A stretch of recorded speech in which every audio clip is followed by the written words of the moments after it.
For the first time in Grammys history, music from video games will be its own category. This is one of the nominees.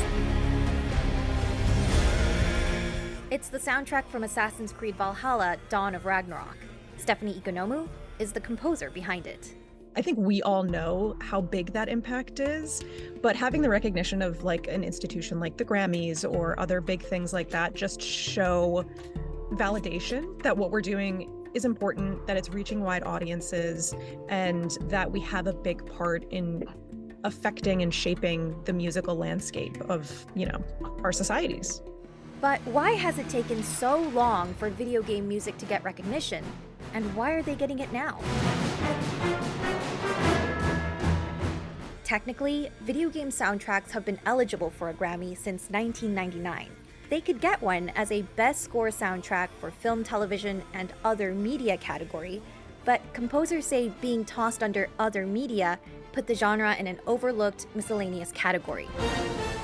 Only one score has been nominated before, and it was the Baba Yetu theme for Civilization IV.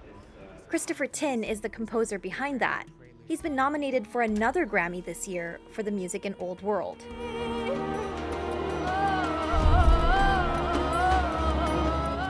We still have a little ways to go, especially as more and more classical organizations are starting to discover that there's a rabid fan base for a lot of game music.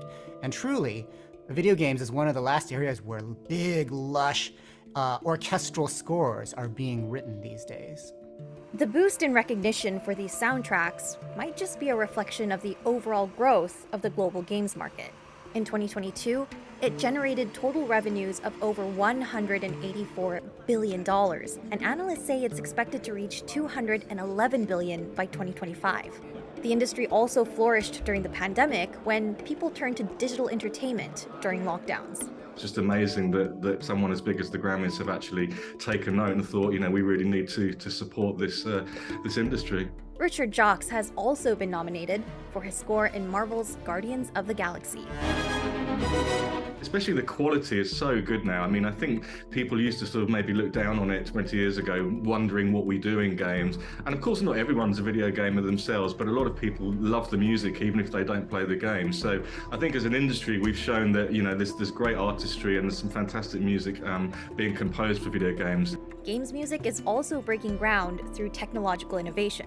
They're being experienced through immersive video game concerts, augmented or virtual reality, and even eye-tracking technology. In the last decade, games have become incredible and have immersed so deeply so many audiences and been a really interesting form of narrative storytelling where people can live in these stories and these characters for a long time. So the impact is really, really great. So it's only natural that now we're seeing these video games adapted into TV and films and things like that. It has this really big ripple effect into all of these other forms of media.